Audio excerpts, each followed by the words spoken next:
3 hours. That's how long investigators cannot account for on the day Nolan Wells disappeared. Not 3 minutes, not 30. 3 hours, tracked, time-stamped, and now sitting in the hands of the Mississippi Department of Marine Resources. And for 2 weeks, nobody outside of law enforcement knew this data even existed. Now it's public, and it does not match what Nolan Wells' friends told his mother the night he went missing. If you've been following this case, I need you to forget everything you think you know for the next few minutes.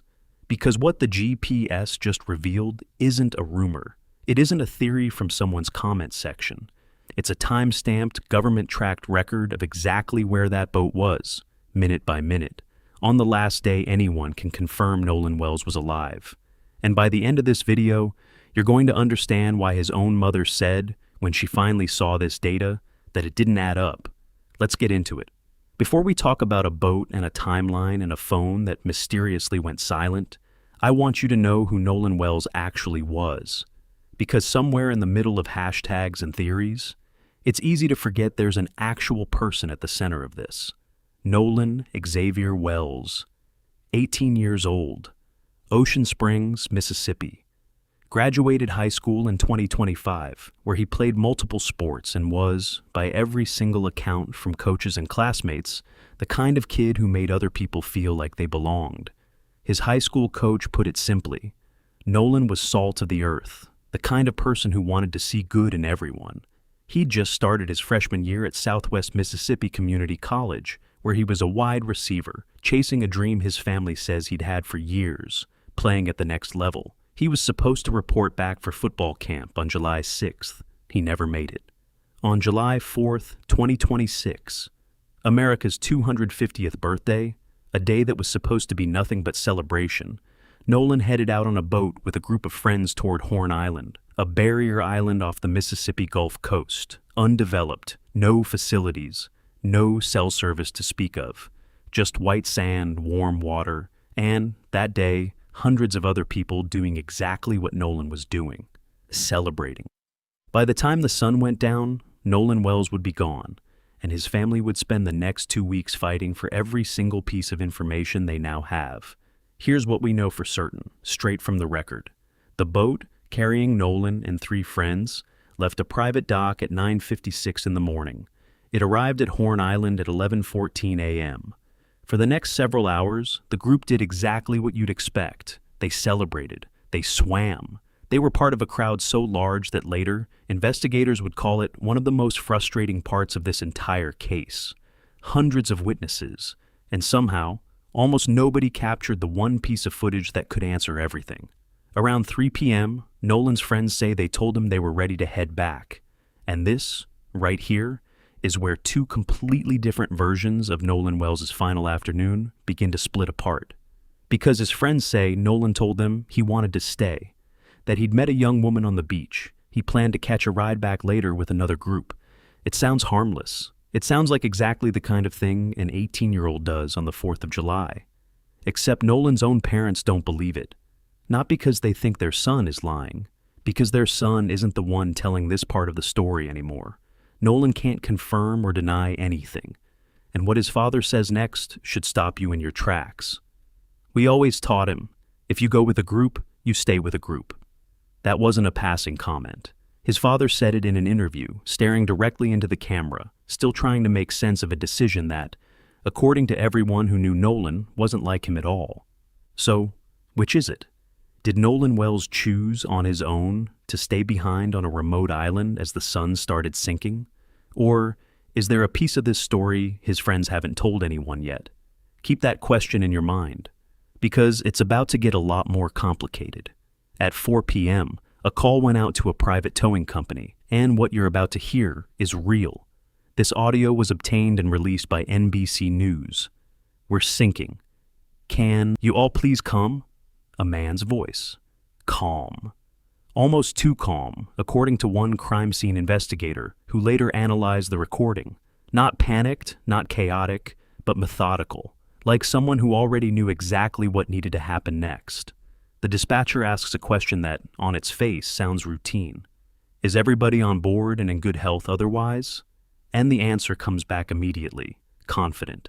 Yeah, everybody's on board. Except Nolan wasn't on that boat. Everyone listening to this case 2 weeks later knows that. But in that exact moment, 4 p.m. on July 4th, the person on that call said everyone was accounted for. Now, to be fair, and I want to be fair here, because this family deserves accuracy, not sensationalism. That statement can be explained. If Nolan had already told his friends he was staying, then technically, in that caller's mind, everyone who was supposed to be on the boat was on the boat. That's the innocent read. It's a reasonable one.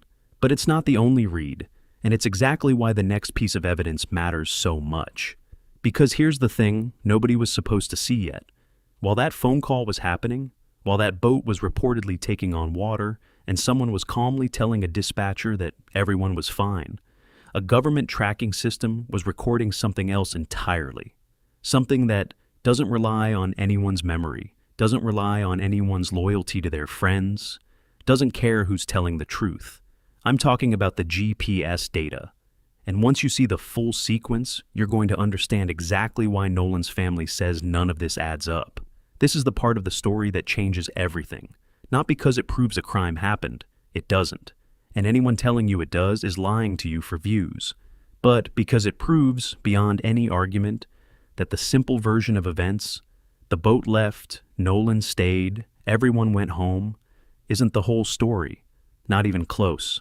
Obtained by CBS News directly from the Mississippi Department of Marine Resources, here is the tracked, time-stamped movement of that boat on July 4th, 2026, 9:56 a.m., leaves the private dock, 11:14 a.m., arrives at Horn Island, 4:31 p.m., leaves Horn Island, Nolan is not on board, 5:52 p.m., enters Fort Bayou, 6 p.m., returns to the original dock.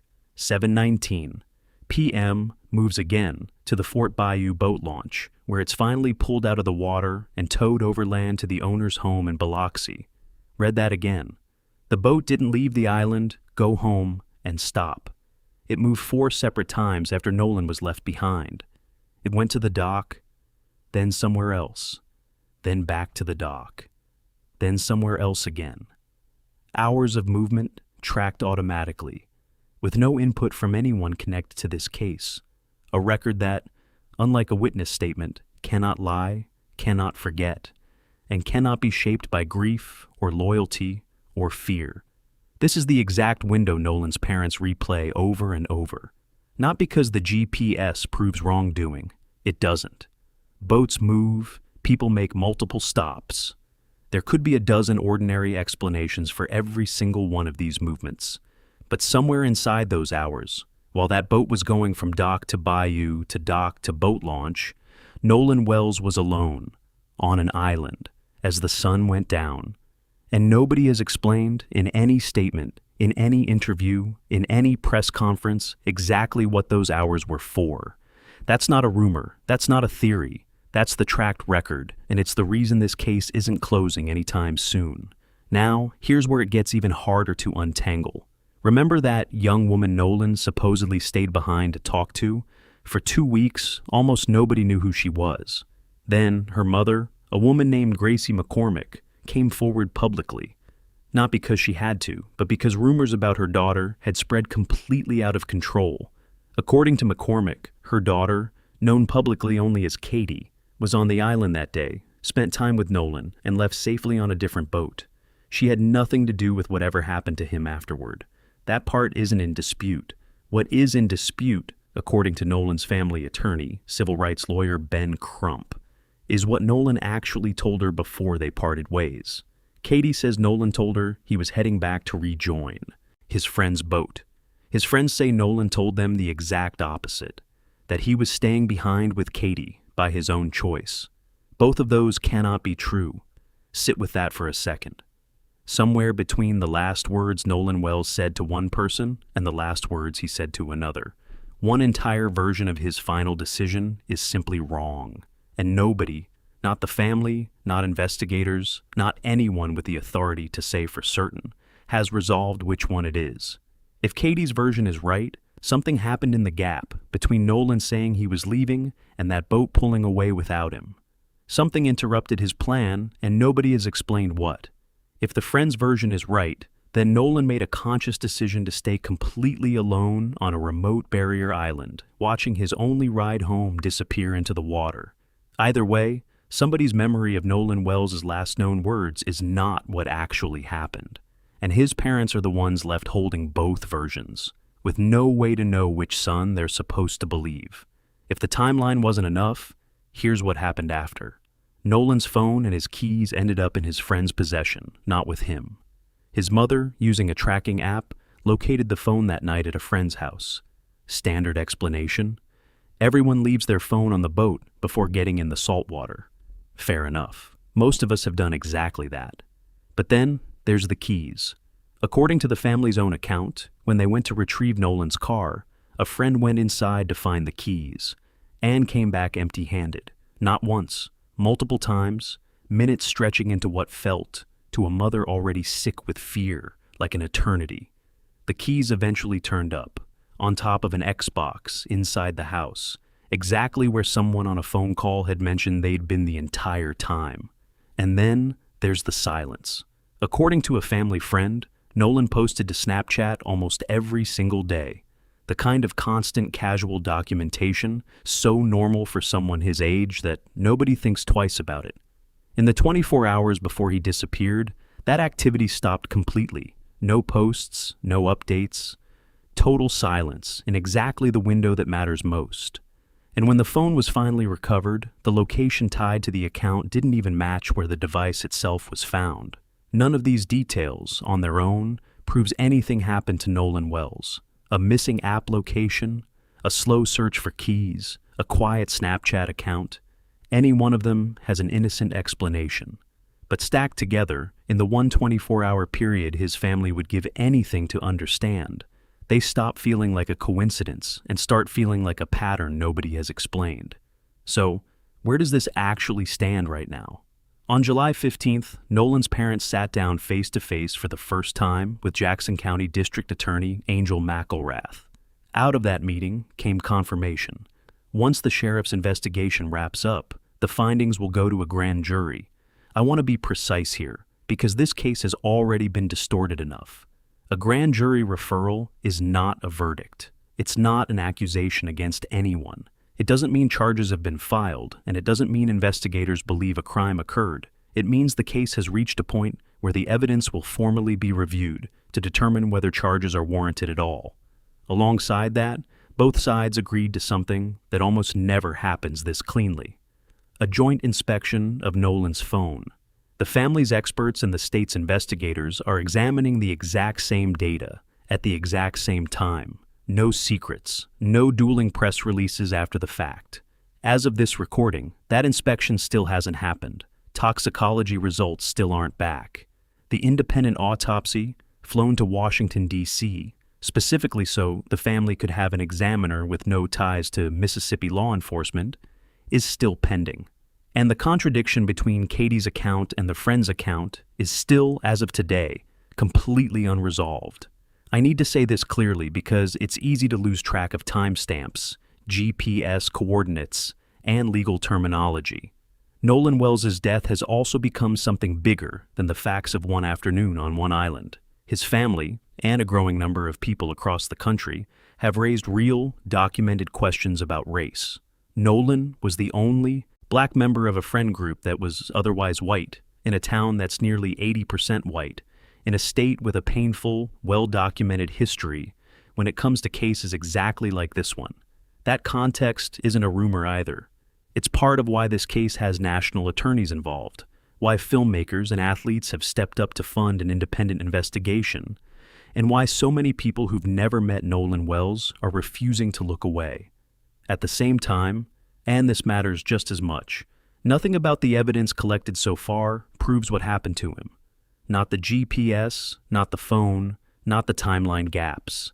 Every single expert who has actually looked at this evidence, on camera, on the record, has said the same thing. It's too early to know. What we do know is this: a mother is planning to say goodbye to her son. A father is replaying a driveway and a set of missing keys in his mind over and over, searching for an answer nobody has given him yet. And somewhere in the space between a phone call that said everybody's on board and a GPS record that says otherwise, there is still a very simple question nobody has been able to answer. What actually happened to Nolan Wells in those 3 hours? I told you at the start of this video that the GPS data doesn't lie, and it doesn't. But what it's given us isn't an answer. It's a map of exactly where the silence is.